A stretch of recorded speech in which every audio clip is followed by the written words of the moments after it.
శ్రీమాత్రే నమ. జై గురు దత్తాత్రేయ నమ.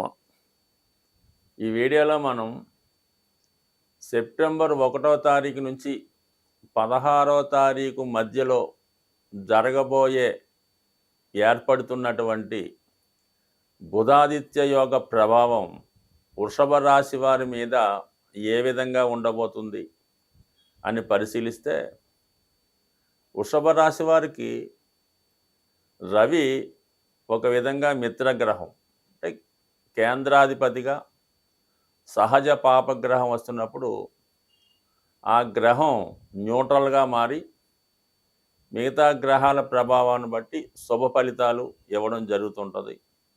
సో ఏదైనా కేంద్రంలో ఉన్నటువంటి గ్రహాలు ఆర్థిక పరంగా జాతకుడికి సహాయపడడం జరుగుతుంటాయి. కోణాలు అంటే 1, 5, 9 కోణాలు అంటారు. వాటిలో ఉన్నటువంటి గ్రహాలు జాతకుడికి అభివృద్ధికి, అతని యొక్క నేమ్ అండ్ ఫ్రేమ్కి కారణమవుతూ ఉంటాయి. సో ఈ విధంగా ఎవరి జన్మ జాతకంలో అయినా కేంద్రాలు గ్రహాలు లేకుండా ఖాళీగా ఉన్నప్పుడు జాతకుడు ఆర్థిక పరంగా చాలా ఇబ్బందులు పడుతూ ఉంటాడు. అలాగే కోణాల్లో గ్రహవర్జితమైనప్పుడు జాతకుడు ఎంత ధనం ఉన్నప్పటికీ కూడా సరైనటువంటి గుర్తింపు, నేమ్ అండ్ ఫేము లేకుండా, పెద్దగా టాలెంట్ లేకుండా ఏదో అతని జీవన విధానాన్ని సాగిస్తుంటాడు. అంటే ఈ విధంగా ఒక జన్మ జాతకంలో ఆ జాతకుడు పుట్టినప్పుడు కనీసం ఒక గ్రహమైనా కోణమందు ఉండాలి. మిగతా గ్రహాలు వాడి అదృష్టం బట్టి కేంద్రంలో 2, 3 ఉంటే జాతకుడు అదృష్టవంతుడై జీవితంలో నెగ్గుకు రాగలుగుతుంటాడు. ఈ విధంగా మరి ఇప్పుడు ఏర్పడినటువంటి బుధాదిత్య యోగం వృషభ రాశి వారికి చాలా అదృష్ట యోగాన్ని కలిగిస్తుందన్నమాట. అంటే ఎవరి జాతకంలో అయినా భాగ్య రాజ్యాధిపతి అంటే 9, 10 స్థానాధిపతులు కలిసిన, 4, 5 స్థానాధిపతులు కలిసిన, అంటే కేంద్ర కోణాలు కలియడం వల్ల ఒక విధంగా లక్ష్మీ యోగం ఏర్పడుతూ ఉంటుంది. అంటే మనకి ఈ లక్ష్మీ యోగ ప్రభావం వల్ల జాతకుడికి ఆర్థిక పరంగా బాగుంటుంది, అలాగే రాజయోగంగాను ఏర్పడుతూ ఉంటుంది. మరి ప్రస్తుతం ఈ వృషభ రాశి వారికి పంచమాధిపతిగా ఉన్నటువంటి వాడు బుధుడు. అంటే వృషభ రాశి వారికి శుక్రుడి కన్నా బుధుడు బలమే ఇంపార్టెంట్ అన్నమాట.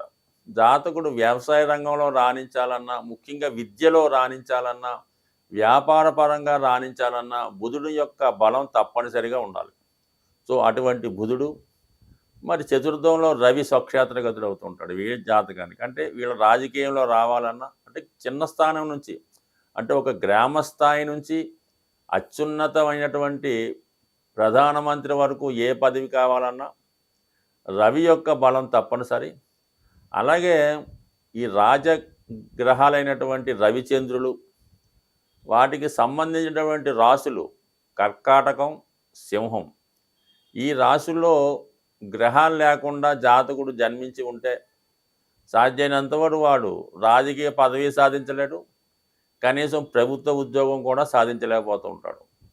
సో మరి ప్రస్తుతం ఈ రాశి వారికి సింహరాశి అందే ఇటువంటి అద్భుత బుధాదిత్య యోగం ఏర్పడడం మరి జాతకుడికి ఒక విధంగా అదృష్ట యోగాన్ని కలిగిస్తూ ఉంటుంది. రాబోయే ఈ 16 రోజుల్లో ఉంటుంది. అది జన్మ జాతకంలో కూడా బుధాదిత్య యోగం ఈ వృషభ రాశి వారికి పుట్టినప్పుడు కలిగి ఉంటే వారికి ఇంకా గొప్ప ఫలితం రావడం జరుగుతూ ఉంటుంది. పైపెచ్చి ఏంటంటే ప్రస్తుతం ఏర్పడినటువంటి ఈ యోగం మీద వృషభ రాశి వారికి యోగకారకుడైనటువంటి శని భగవానుడి దృష్టి కూడా పడుతుంది. సో ఈ కారణం వల్ల ఇది విద్యార్థులకి చాలా ఉపయోగకరంగా ఉంటుంది. ఉన్నత విద్యా స్థాయిలో రావడం, అలాగే ఏంటంటే చతుర్థం అన్నది దశమ స్థానాన్ని వీక్షిస్తుంటుంది.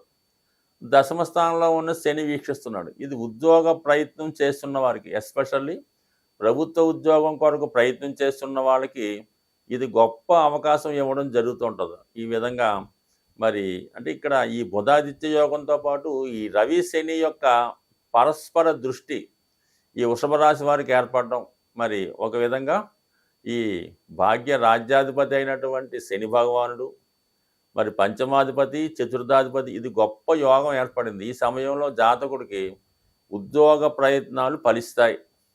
అలాగే ఎవరైనా రాజకీయ పదవి కోసం ప్రయత్నం చేస్తుంటే, అంటే మీకు వారసత్వంగా మీ పెద్దవారి ద్వారా అయినా పదవి రావాల్సి ఉంటే, ఈ సమయంలో నామినేటెడ్ పోస్టు మీకు ఈ సమయంలో వచ్చే అవకాశం ఉంది.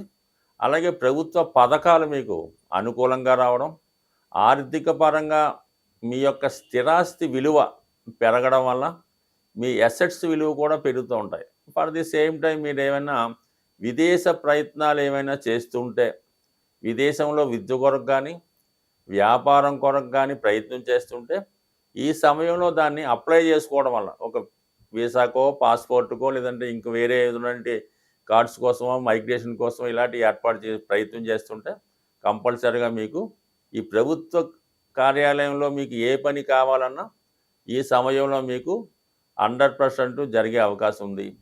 ఇది వ్యాపార రంగంలో ఉన్న వాళ్ళకి ఎలా ఉంటుందంటే, వాళ్ళు ఏదైనా కొత్త వ్యాపారం ప్రారంభిద్దామన్నా, ఉన్న వ్యాపారాన్ని ఎక్స్టెండ్ చేద్దామన్నా ఖచ్చితంగా అనుకూలించే అవకాశం ఉంది. ఇది ఈ విధంగా అటు విద్యార్థులకే కాక వ్యాపారస్తులకి, ఉద్యోగస్తులకు కూడా కలిసి వస్తుంది.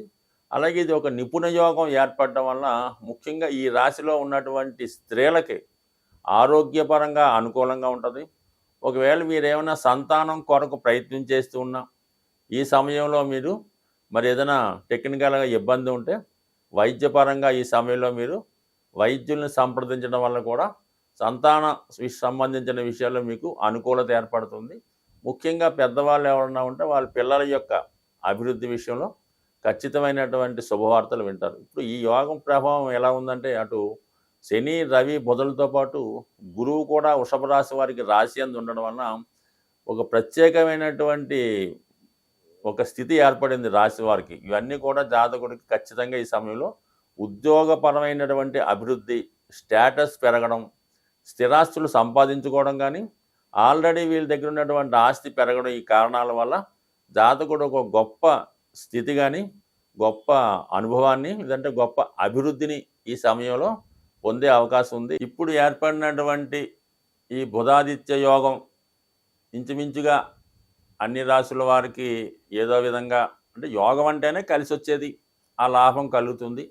అయితే ఇంకా మనకి బాగా కలిసి రావాలి అనుకున్నప్పుడు మరి ఈ బుధాదిత్య యోగ ప్రభావం బాగా అదృష్టవంతంగా రావాలంటే అటు రవిగ్రహాన్ని అటు బుధగ్రహాన్ని మనం ప్రసన్నం చేసుకుంటే ఖచ్చితంగా మీకు ఈ ఫలితం ఇంకా అనేక రెట్లు పెరుగుతూ ఉంటుందన్నమాట. మరి బుధగ్రహ అనుగ్రహం వల్ల ఏంటంటే మనకి వ్యాపారం, విద్య, కుటుంబ సమస్యలు ఇవన్నీ లేకుండా ఉండాలి, మంచి బుద్ధి కలగాలి, మంచి ఆలోచన రావాలి, మనం ఎవరి చేత మోసపోకుండా ఉండాలి అనుకుంటే బుధుడు మరి విష్ణుమూర్తి యొక్క ఆరాధన వల్ల ప్రసన్నుడు అవుతాడు.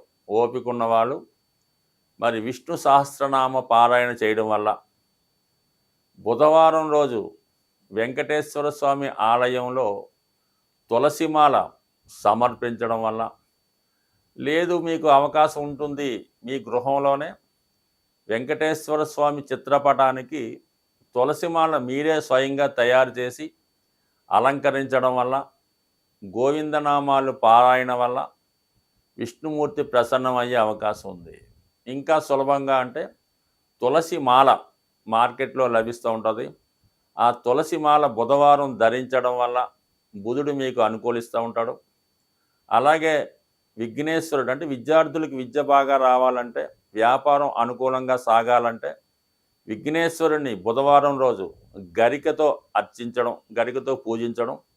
మరి ఆ పూజించినటువంటి గరిక మీ బుక్స్లో కొద్దిగా పెట్టుకోవడం కానీ, తల మీద పెట్టుకోవడం వల్ల కానీ ఖచ్చితంగా మీకు జ్ఞానోదయం అయి మంచి జ్ఞాపక శక్తి రావడం జరుగుతూ ఉంటుంది. మరి బుధుడు ఎటువంటి పాపగ్రహాలతో కలకుండా బుధుడు స్వచ్ఛందంగా ఉండాలంటే కంపల్సరీగా మీరు విష్ణుమూర్తి ఆరాధన, విఘ్నేశ్వరుడి పూజ చేసుకోవడం వల్ల అటు చదువులోను వ్యాపారంలో అభివృద్ధి కలుగుతుంది. ఇక రవి అన్నది ఆత్మకారకుడు. మరి ఆ కారణం వల్ల మీ కుటుంబంలో ఉన్నటువంటి పెద్దవారిని, అంటే తండ్రి, తాత, పెద్దనాన్నగారు లాంటి వాళ్ళు ఉంటే వారిని గౌరవించడం, మీరు ఏదన్నా ఒక పని చేసే ముందు వాళ్ళకి నామమాత్రంగా చెప్తే చాలు. వాళ్ళు పర్మిషన్ తీసుకునేవాడు ఇప్పుడు ఎవడు లేడు గానీ, కనీసం తండ్రి గారు మనం ఈ విధంగా నేనేదో గృహం కొనుక్కోవాలనుకుంటున్నాను, లేదంటే ఈ పని చేద్దాం అనుకుంటున్నాను చెప్పి వాళ్ళ యొక్క ఆశీస్సులు తీసుకుంటే 100% మీకు విజయం లభిస్తుంది. ఇంట్లో ఉన్నటువంటి తల్లిదండ్రుల్ని ఆదరించకుండా, వాళ్ళని లెక్క చేయకుండా, మీరు ఎన్ని పూజలు చేసినా, ఎంత అనాథాశ్రమాలకి డొనేషన్ చేసినా, మీ అధికారులకి ఎంత బహుమతులు ఇచ్చినా ఎట్టి పరిస్థితుల్లో ఉపయోగం ఉండదు. ఇంట్లో పెద్దవారి యొక్క ఆశీస్సులు తీసుకోండి. వారి యొక్క ఆరోగ్యం కొరకు శ్రద్ధ తీసుకోవడం మంచిది. అంటే ఏదన్నా వాళ్ళకి ఇబ్బంది వచ్చినప్పుడు కనీసం ఏదో ఒక పారాసెటమాల్ టాబ్లెట్ అన్న వాళ్ళు కొనివ్వడం వల్ల ఖచ్చితంగా మీకు రవి ప్రసరణ అవుతాడు.